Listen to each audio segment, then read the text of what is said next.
E aí, pessoal, tudo certo com vocês? Nesse vídeo de hoje, nós vamos falar a respeito do tão aguardado concurso da Polícia Federal, que teve seu edital finalmente publicado, com diversos cargos e dentre eles o cargo de perito. E hoje a gente vai falar especificamente para aqueles que vão fazer o concurso de perito na área de engenharia ambiental. Nessa aula, nós vamos trabalhar algumas estratégias para uma discursiva nota 10 para você garantir uma dessas vagas e trabalhar, né, dentro da área policial com excelente remuneração. E além disso, vamos entender alguns critérios que a banca Sebrasp utiliza, vamos fazer a correção de uma discursiva para vocês entenderem de uma forma prática como vocês podem utilizar essas estratégias que eu vou falar na nossa aula de hoje. Combinado? Vamos lá então, vamos embora começar. E, como eu falei para vocês, a gente já vinha, né, bem ansioso com a publicação desse edital. Finalmente ele foi publicado, desde 2024 já se falava a respeito dele.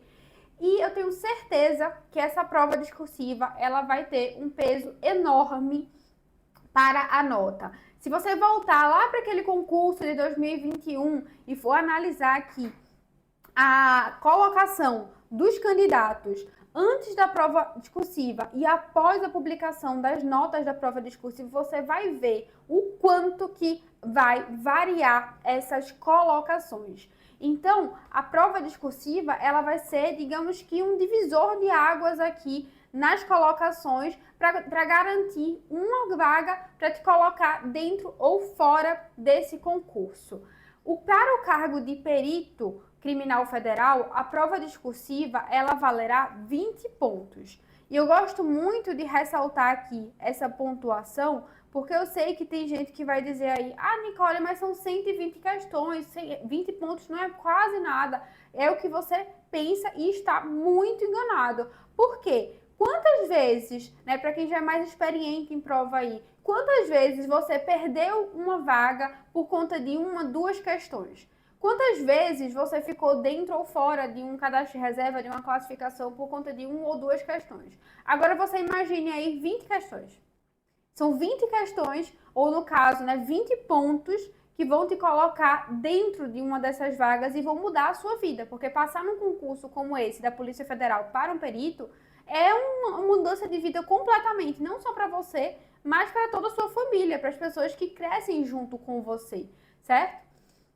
Bom, então a prova discursiva, ela tem esse impacto muito grande e a gente precisa, para conseguir se sair bem nessa etapa, a gente precisa conhecer a banca Sebrasp, não só na prova objetiva, mas também na prova discursiva. A banca Sebrasp, gente, ela é uma banca muito conteudista. E o que é que isso aqui quer dizer? Isso quer dizer que ela leva muito em consideração, ela dá um grande peso, uma grande atribuição na sua nota ao desenvolvimento do tema, a você conseguir discorrer, apontar, responder sobre aqueles aspectos que foram solicitados. E aí, provavelmente, ela vai seguir uma tabela bem parecida com essa que vocês estão vendo aqui do meu lado. Essa tabela para correção do seu texto, ela é comumente utilizada pelo Sebrasp. E se a gente observar, deixa eu só deixar agora o slide aqui na tela para a gente observar juntos um pouco melhor. Se a gente observar aqui, cerca de 90% é muita coisa, está atrelado ao desenvolvimento do tema. E apenas os outros 10 estariam direcionados para a parte da estrutura textual, para a apresentação. Então, a gente tem aqui realmente um impacto muito grande para a seleção de argumentos que você vai utilizar, se você vai utilizar argumentos que de fato respondam, que de fato atendam aquilo que foi solicitado de você, e não só utilizando o mesmo tipo de estratégia. Aqui você pode variar, você pode utilizar uma citação, você pode utilizar um exemplo, né? Você pode trazer o conceito através de uma norma, de uma lei, de uma referência bibliográfica, se você se recordar. Então, isso torna o seu texto muito mais bem embasado, muito mais sólido e faz com que você ganhe aí pontos nessa seleção de argumentos. A sequenciação, a coerência do seu texto, mostrando o encadeamento das suas ideias. As suas ideias estão conectadas, certo? E quem faz muito esse papel aqui, quem auxilia muito a gente nesse papel, são justamente os elementos de ligação. Os elementos de ligação, como as suas conjunções, os pronomes relativos, os pronomes demonstrativos, eles é que vão dar esse elo, essa cola ali entre um parágrafo e outro e dentro também do mesmo parágrafo. Se você olhar dentro do mesmo parágrafo, você pode utilizar os elementos de ligação para conectar os seus períodos. E, por fim, a obediência ao tipo dissertativo aqui, que no caso o que a gente espera é um tipo dissertativo mais voltado para um modelo de estudo de caso, um modelo em que ele vai contar ali uma historinha, vai contar uma situação fictícia e vai pedir para que você responda na sequência alguns aspectos, alguns comandos com base naquela história. Porque o cargo de perito, claro que todos são, mas o cargo de perito ele é um cargo extremamente técnico. E por ser extremamente técnico, ele vai precisar nivelar vocês ali muito alto se você tem conhecimento, se você vai conseguir se sair, como é que você vai agir diante daquela determinada situação. E o estudo de caso ele é perfeito para que o orientador consiga, o orientador não, o examinador, para que ele consiga avaliar justamente isso, os seus conhecimentos técnicos, os seus conhecimentos específicos aqui.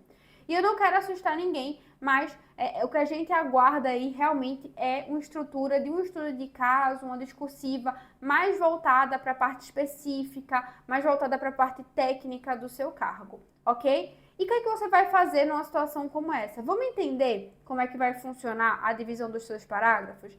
Quero que vocês tenham esse primeiro olhar, que vocês abram um pouco a mente de vocês para entender como é que vai funcionar a estrutura desse texto. E isso tudo aqui que eu vou explicar agora vai ficar bem mais claro quando a gente falar, quando a gente trouxer aqui o exemplo, tá? O exemplo da discursiva, porque aí você consegue visualizar melhor essas estratégias que eu vou explicar. Mas ainda assim, comecem a abrir a cabecinha de vocês para conseguir entender. Vou deixar agora só o slide aqui na tela para que a gente consiga visualizar melhor o que eu quero falar.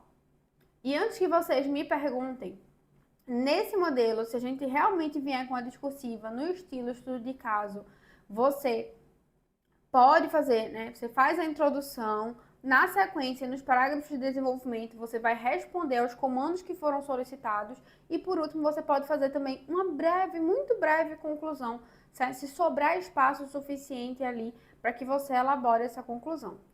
Mas entendendo um pouco melhor dentro dos parágrafos de desenvolvimento, no momento em que você vai responder ao aspecto que foi solicitado, como é que você vai fazer isso? O primeiro ponto aqui é justamente a apresentação desse aspecto. É você, no início, tá, gente? Na primeira frasezinha do seu parágrafo, você deixar claro para o corretor qual é o aspecto que você vai tratar naquele parágrafo. Não precisa ter medo, você pode realmente copiar a parte ali do que você vai responder. Por exemplo, aqui, iria falar sobre influência do digital na política global atual. Vejam que eu deixo claro, a crescente influência das redes sociais na política global é um fenômeno, blá, blá, blá, blá, blá. Então, já deixei claro para ele. No nosso exemplo fica ainda mais claro, tá? No nosso exemplo fica ainda mais notório essa apresentação do aspecto. Na sequência, o que é que eu venho aqui? Eu venho com o meu argumento em si. É a parte agora em que eu vou responder aquilo que está sendo perguntado, o que está sendo solicitado. Nesse momento agora, tá? Dentro ainda do mesmo parágrafo. Tudo isso aqui é um parágrafo só, tá? Nesse momento agora do argumento, é que você pode utilizar uma definição, uma explicação, exemplos. Isso daqui, é possível você fazer com a norma, com a lei, com a referência, Utilizar citações também, como eu tinha falado, super interessante. Pelo menos um argumento, tá? Se você conseguir mais do que um, ótimo. E o encerramento, análogo a uma conclusão, você pode fazer um encerramento a cada parágrafo, não tem problema também. E os elementos de ligação, eles tanto vão estar inseridos dentro do mesmo parágrafo, como eu comentei com vocês. Olha, num parágrafo você tem vários períodos, E aí, entre um período e outro, dentro do mesmo parágrafo, você pode e deve utilizar os elementos de ligação para que eles auxiliem você justamente aí na nota desse item 2.2, que fala de coesão e de coerência textual, de encadeamento de ideias. Muito cuidado aqui, porque eu falei para vocês que a banca Sebrasp ela é uma banca conteudista. E por isso mesmo que o risco de você receber uma nota 0, se você não atender ao tema proposto, aos comandos solicitados, ele é muito grande. Então, nada dessa historinha de falar assim, eu não sei responder isso aqui que ele me pediu, mas eu vou falar sobre uma outra coisa, só para não deixar ali em branco, só para não deixar aquele espaço vago, não deixar sem resposta. Não façam isso. Ainda que você saiba muito pouco sobre aquele tema, é melhor você explorar esse muito pouco que você sabe do que você abordar um tema completamente diferente e acabar levando a essa fuga ao tema e zerar a discursiva. Mas eu tenho certeza que isso não vai acontecer, porque se você está assistindo esse vídeo, se você está acompanhando o nosso preparatório, é sinal de que você é uma pessoa que está buscando se anteceder e buscando uma preparação não só na objetiva, mas tendo ciência de que a discursiva também tem um peso muito grande para a sua nota. Outro ponto de destaque, não fugir do texto dissertativo, não assinar a sua prova, não rasurar, não escrever a lápis, certo? Nenhuma parte dela. Então, cuidado com esses detalhes, que são detalhes básicos, né? Bem introdutórios ali. E antes da gente seguir para a nossa discursiva, para o nosso exemplo mesmo, para vocês entenderem de forma prática essas estratégias que eu estou aqui falando, eu só quero chamar a atenção de vocês e deixar aqui esse recado a respeito do nosso preparatório específico para esse concurso da PF. No nosso preparatório desse concurso da PF, nós vamos discorrer com muito mais detalhes a respeito desses critérios da banca Sebrasp, para você entender a fundo o perfil dessa banca. Nós vamos trazer diversas apostas para a prova discursiva. Muitas vezes a gente quer estudar, quer se preparar para a prova discursiva, mas a gente não sabe aonde encontrar temas, quais temas que eu vou praticar, como é que eu vou saber se aquela resposta que eu montei ela está correta ou não, né? E com um preparatório como esse, você vai conseguir ter acesso a dezenas de questões de provas anteriores, não só do Sebrasp, mas também de outras bancas, né? Porque o cargo de perito, ele tem uma série de concursos elaborados por outras bancas também, então é bacana você ampliar esse olhar.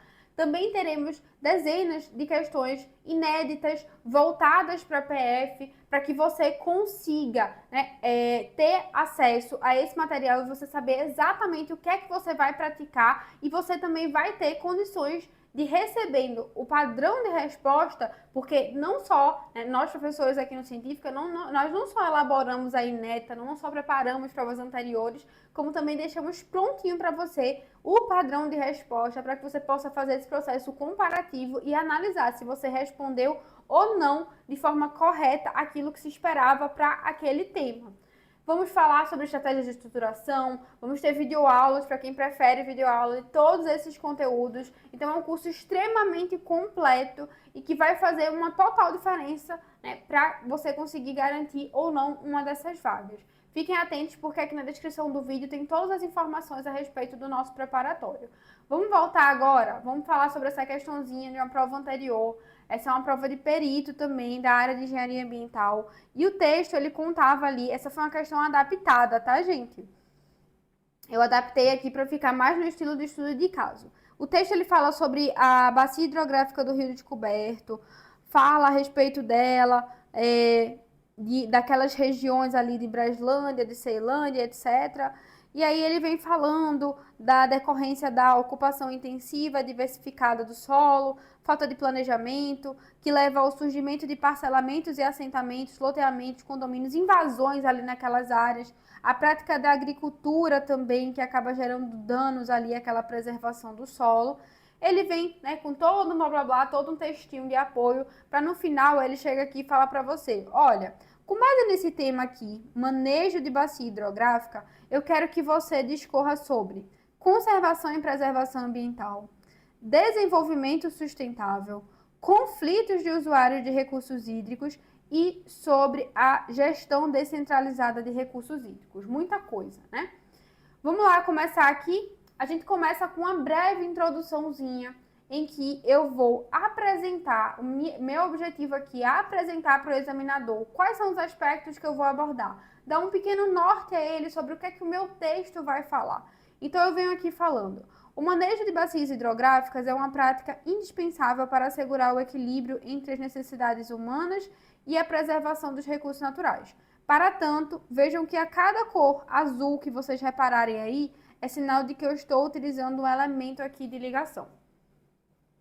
Para tanto, a conservação e preservação ambiental são pilares fundamentais para a manutenção da qualidade e disponibilidade de água.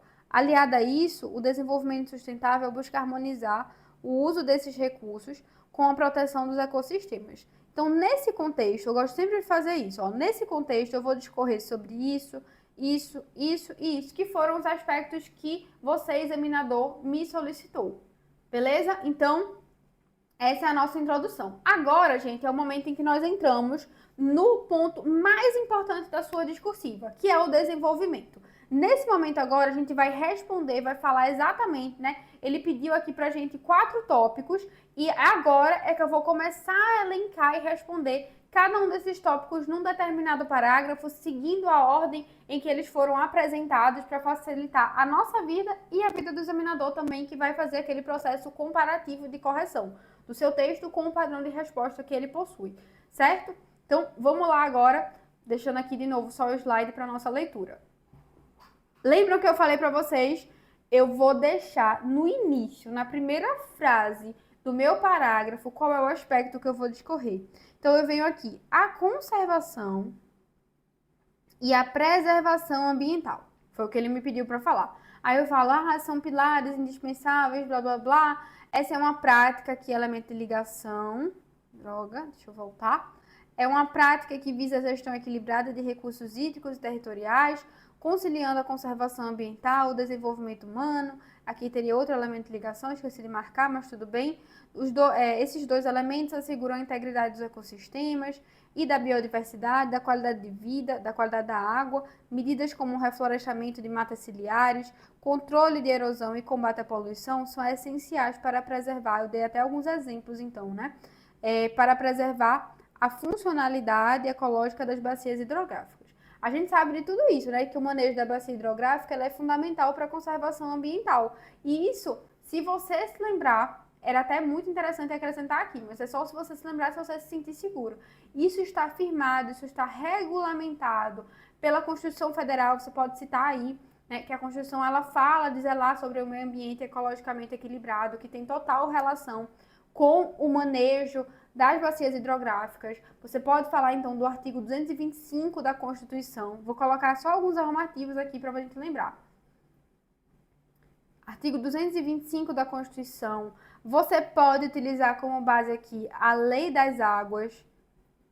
Para quem não conhece, essa é a Lei 9.433 de 97.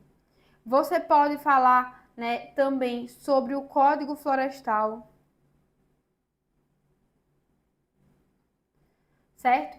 E aí, em todos esses normativos e em outras referências, a gente sabe que medidas de reflorestamento, o combate à poluição, o controle de sedimentos, eles são fundamentais para que eu consiga evitar o assoreamento de rios e, dessa forma, promover o equilíbrio ecológico, que eu consiga assegurar a sustentabilidade dos meus recursos hídricos, garantindo também a segurança de áreas, por exemplo, de preservação. E essas ações, elas são de suma importância para que eu possa também preservar as bacias hidrográficas e atender, através desses recursos hídricos, as necessidades das presentes e das futuras gerações. Não sei se vocês se recordam, mas alguns trechos que eu estou falando aqui estão previstos na lei, estão previstos na própria Constituição. Então, é possível que você faça um link, se você se sentir seguro, se você conseguir, né, referenciar com uma citação, é perfeito aqui para responder de forma super bem embasada. Eu nem coloquei, que é para mostrar para vocês também que existe o outro lado, que às vezes a gente não quer fazer essa citação porque não está lembrando, não está seguro, e o texto ele consegue atender àquilo que foi solicitado da mesma forma, com explanações e com exemplos também. Vamos lá agora entrar no nosso terceiro parágrafo, atendendo ao segundo aspecto que ele me solicitou. Aqui, o que é que eu vou ter? Eu vou falar sobre desenvolvimento sustentável. Então, de novo, eu apresento o meu aspecto. O desenvolvimento sustentável também está diretamente relacionado ao manejo de bacias, pois busca integrar o uso de recursos naturais à preservação ambiental e ao bem-estar social. A adoção de práticas agrícolas sustentáveis, o uso racional da água e a promoção de atividades econômicas de baixo impacto ambiental são exemplos de ações que permitem o crescimento econômico sem comprometer a integridade ambiental e garantindo a disponibilidade de recursos para gerações futuras. respondi também aquilo que ele me solicitou, né? Eu fiz o link entre a importância do desenvolvimento sustentável e das práticas de desenvolvimento sustentável, justamente para que eu consiga o manejo correto das bacias hidrográficas e que eu permita o acesso, que eu já tinha dito, né, no outro parágrafo, e para que eu permita o acesso das futuras gerações a esses recursos hídricos. Vamos entrar agora no nosso quarto parágrafo. O que é que nós temos aqui? Ele pediu agora para a gente falar sobre conflitos de usuários de recursos hídricos. Gente, vocês sabem quem são esses usuários de recursos hídricos que ele está aqui falando no nosso texto? Esses usuários de recursos hídricos que a questão pede são, por exemplo, os agricultores.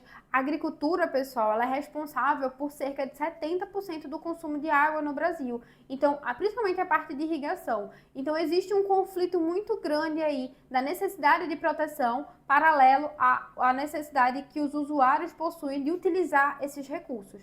Então, é preciso um equilíbrio aí entre esses usuários, a necessidade deles, mas também de forma a permitir que a gente consiga atender essas necessidades de maneira equilibrada para que eu não prejudique as futuras gerações. Além da agricultura, nós também temos uma grande demanda da indústria, tá? Eu também tenho uma grande demanda do próprio consumo humano, nas áreas urbanas mesmo. E esse aumento exagerado, muitas vezes vai excedendo ali a disponibilidade hídrica e gerando conflitos de usuários de recursos hídricos, agravado, obviamente, claro que tem um impacto muito grande aí da má gestão, da poluição, das mudanças climáticas, tudo isso vai interferindo também, certo? Aqui, mais uma vez, você pode utilizar a própria lei das águas, certo? Porque a lei das águas, vou até colocar esse ponto aqui, a lei 9.433, ela fala, isso aqui é bacana de vocês saberem, ela fala que a água é um bem de domínio público. Olha que legal você colocar isso na sua discursiva.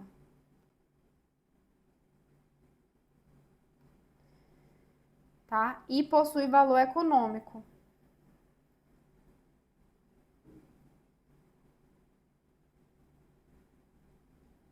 E numa situação de escassez, você sabe quem é que teria prioridade? Será que é a indústria? Será que é a agricultura?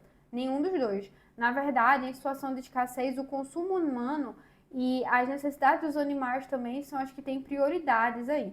Existem algumas estratégias que a gente pode citar exatamente, toda vez eu me confundo, né? Exatamente aqui, desse ladinho aqui, de estratégias que a gente pode adotar para mitigar exatamente esses conflitos, como definir critérios claros de alocação, definir limites de uso com base na disponibilidade hídrica, promoção do diálogo, envolver os usuários nesses espaços participativos, mecanismos de compensação também, né, tarifas diferenciadas, políticas de incentivo, a conscientização e a educação ambiental também é um outro pilar aqui super importante, promovendo o uso eficiente da água, o reaproveitamento, a redução, né, a evitar o desperdício.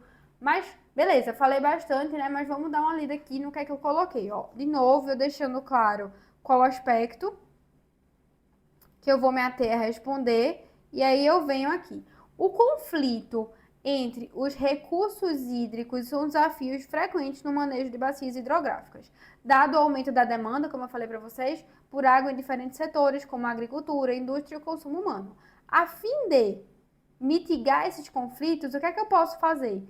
Estabelecer critérios claros, promover o diálogo, implementar mecanismos de compensação, tudo que a gente já falou, só que agora eu joguei aqui dentro do nosso textinho.